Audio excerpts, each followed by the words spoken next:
దేశంలోనే అతిపెద్ద scam Singareni private పరం చేసే భారీ కుట్ర అదానీతో CM Revanth Reddy deal 10% commission 3% local ఎమ్మెల్యేలకు ఇచ్చేందుకు ఒప్పందం జరిగిందని ప్రచారం.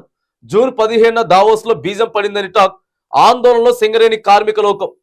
సింగరేణి కార్మికులంతా కూడా ఒకసారి ఈ వార్తను చూడాలి. సింగరేణి కార్మికులు అక్కడ ఉన్నటువంటి 40,000కు పైగా ఉన్నటువంటి పర్మనెంట్ ఉద్యోగస్తులతో పాటు దాంట్లో కాంట్రాక్టర్లుగా పనిచేసేటోళ్ళు, వాళ్ళ కుటుంబాలు, సింగరేణి గనులు ఎక్కడెక్కడైతే ఉన్నాయో, సింగరేణి విస్తరించినటువంటి జిల్లాలు ఎక్కడెక్కడైతే ఉన్నాయో, సింగరేణి విస్తరించినటువంటి నియోజకవర్గాలు ఎక్కడెక్కడ ఉన్నాయో, మరి వాళ్ళంతా కూడా సుదీర్ఘంగా ఆలోచించాల్సినటువంటి విషయం ఇక్కడ మీకు కనబడతా ఉన్నది.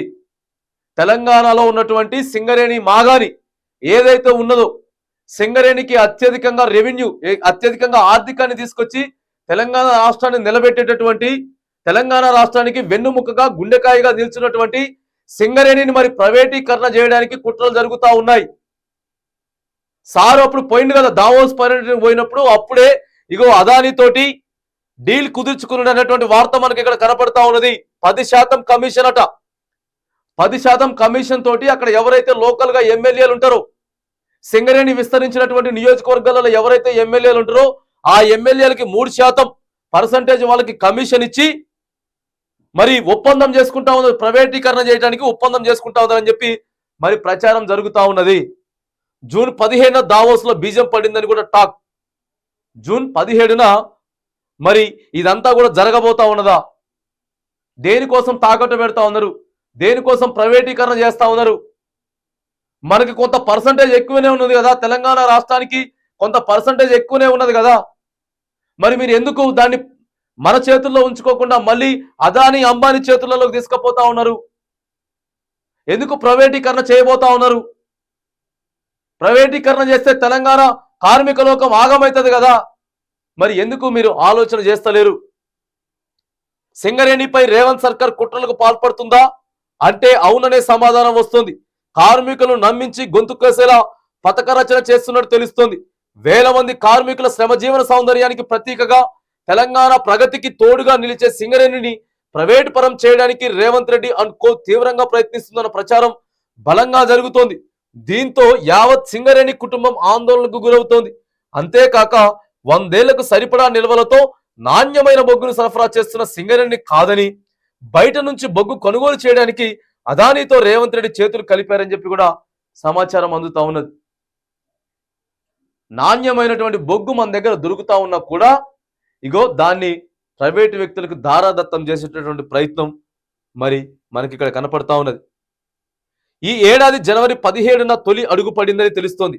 నాటి దావోస్ పర్యటనలో గౌతమ్ అదానీతో సీఎం రేవంత్ రెడ్డి డీల్ కుదుర్చుకున్నారని, ఈ మేరకు మిర్యాలగూడ పవర్ ప్లాంట్ కు విదేశీ బొగ్గును కొనుగోలు చేసుకునేలా తద్వారా ప్రణాళికలు సిద్ధం చేశారని సమాచారం. అప్పుడు సార్ జనవరిలో పోయింది దావోస్ పర్యటనకి.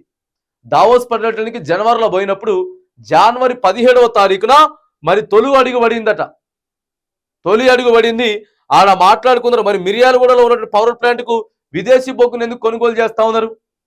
మన దగ్గర కూడా నాణ్యమైనటువంటి బొగ్గు ఉన్నది కదా, మన చేతిలోనే ఉన్నది కదా, మన ఇష్టమే కదా, మన చేతిలో పనే కదా, మరి ఆ బొగ్గును వెళ్ళి ఇక్కడికి వెళ్ళి మిరియాలు కూడా తీసుకొచ్చి మరి ఆ బొగ్గును యూజ్ చేసుకోవచ్చు కదా, వాడుకోవచ్చు కదా. పవర్ ప్లాంట్కి విదేశీ బొగ్గును ఎందుకు మరి అక్కడి నుంచి వెళ్ళి కొనుగోలు చేస్తూ ఉన్నారు అనేది పెద్ద చర్చగా మారుతా ఉన్నది. ప్రణాళికలు సిద్ధం చేశారని సమాచారం. సింగరేణిలో టన్నుకు 4,000 మాత్రమే ఉండగా విదేశాల నుంచి బొగ్గు సరఫరా చేసుకుంటే టన్నుకు 25,000 ఇవ్వాల్సి వస్తుంది. దీనికి గాను రేవంత్ రెడ్డికి 10% కమిషన్ కాగా, ఇక మంత్రి బడా బడా కాంట్రాక్టర్లందరూ కూడా కమిషన్ పోతున్నదట. కేవలం 4,000 రూపాయలు పెడితేనే అక్కడ నుంచి వెళ్ళి సింగరేణి దగ్గర నుంచి వెళ్ళి మిర్యాలగూడకు వస్తుంది. విదేశీ బొగ్గు 25,000 రూపాయలు పెట్టి ఒక్కొక్క టన్ను మనం కొంటే దేనికోసం కొంటా ఉన్నారు? ఎవరిని బాగు చేయడం కోసం కొంటా ఉన్నారు? మరి సింగరేణి లోకం అంతా కూడా ఇదంతా ఆలోచించాలి. సింగరేణి సమాజం, సింగరేణిలో పనిచేస్తున్నటువంటి కార్మికులు, కుటుంబ సభ్యులు మీరంతా కూడా ఆలోచన చేయండి. ఆలోచన చేయాల్సిన ఆసనం ఉన్నది. మరి సింగరేణులు అంతా కూడా ఏకమయ్యి అరే కేసీఆర్ సింగరేణిని పట్టించుకుంటలేడు, ప్రైవేటీకరణ చేసే కుట్ర జరుగుతా ఉందని చెప్పి రేవంత్ రెడ్డి అధికారంలోకి వస్తే మంచిగుంటది, కాంగ్రెస్ పరిపాలన బాగుంటుందని చెప్పి సింగరేణి కార్మికులు కూడా చాలా మంది కాంగ్రెస్ పార్టీకి సపోర్ట్ చేసి ఓట్లు వేశారు. మరి ఇవాళ మీరు అడగాలి, ఇవాళ మీరు ప్రశ్నించాల్సినటువంటి సమయం రాబోతా ఉన్నది. సమయం రాబోతా ఉన్నది.